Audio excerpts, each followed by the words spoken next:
2 Chronicles chapter 32. After these things and the establishment thereof, Sennacherib king of Assyria came and entered into Judah, and encamped against the fenced cities, and thought to win them for himself. And when Hezekiah saw that Sennacherib was come, and that he was purposed to fight against Jerusalem, he took counsel with his princes and his mighty men to stop the waters of the fountains which were without the city, and they did help him. So there was gathered much people together, who stopped all the fountains and the brook that ran through the midst of the land, saying, Why should the kings of Assyria come and find much water? Also he strengthened himself, and built up all the wall that was broken, and raised it up to the towers, and another wall without, and repaired Millo in the city of David, and made darts and shields in abundance. And he set captains of war over the people, and gathered them together to him in the street of the gate of the city, and spake comfortably to them, saying, Be strong and courageous.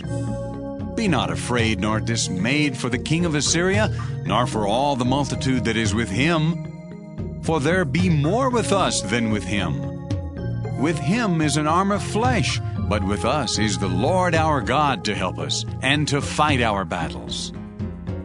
And the people rested themselves upon the words of Hezekiah king of Judah. After this did Sennacherib king of Assyria send his servants to Jerusalem. But he himself laid siege against Lachish, and all his power with him, unto Hezekiah king of Judah, and unto all Judah that were at Jerusalem, saying, Thus saith Sennacherib king of Assyria, Whereon do ye trust, that ye abide in the siege in Jerusalem? Doth not Hezekiah persuade you to give over yourselves to die by famine and by thirst, saying, The Lord our God shall deliver us out of the hand of the king of Assyria?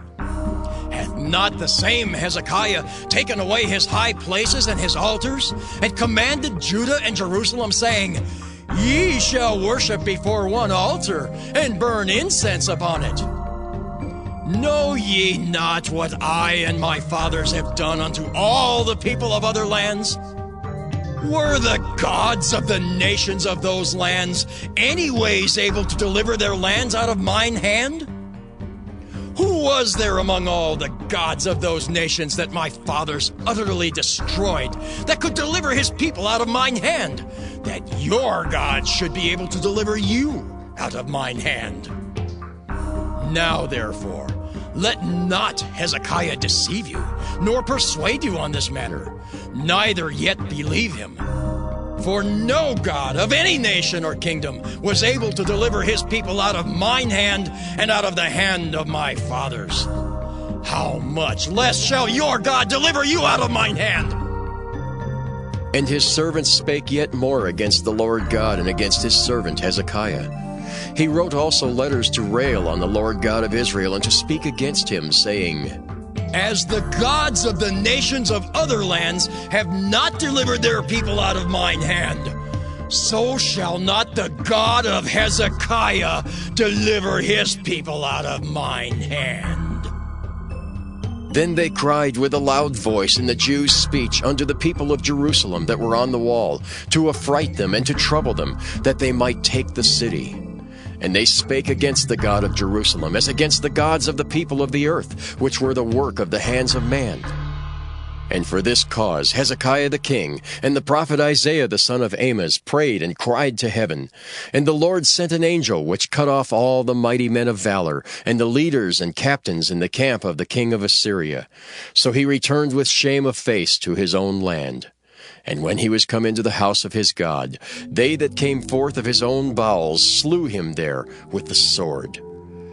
Thus the Lord saved Hezekiah and the inhabitants of Jerusalem from the hand of Sennacherib the king of Assyria, and from the hand of all other, and guided them on every side. And many brought gifts unto the Lord to Jerusalem, and presents to Hezekiah king of Judah, so that he was magnified in the sight of all nations from thenceforth. In those days Hezekiah was sick to the death, and prayed unto the Lord. And he spake unto him, and he gave him a sign. But Hezekiah rendered not again according to the benefit done unto him, for his heart was lifted up. Therefore there was wrath upon him, and upon Judah and Jerusalem.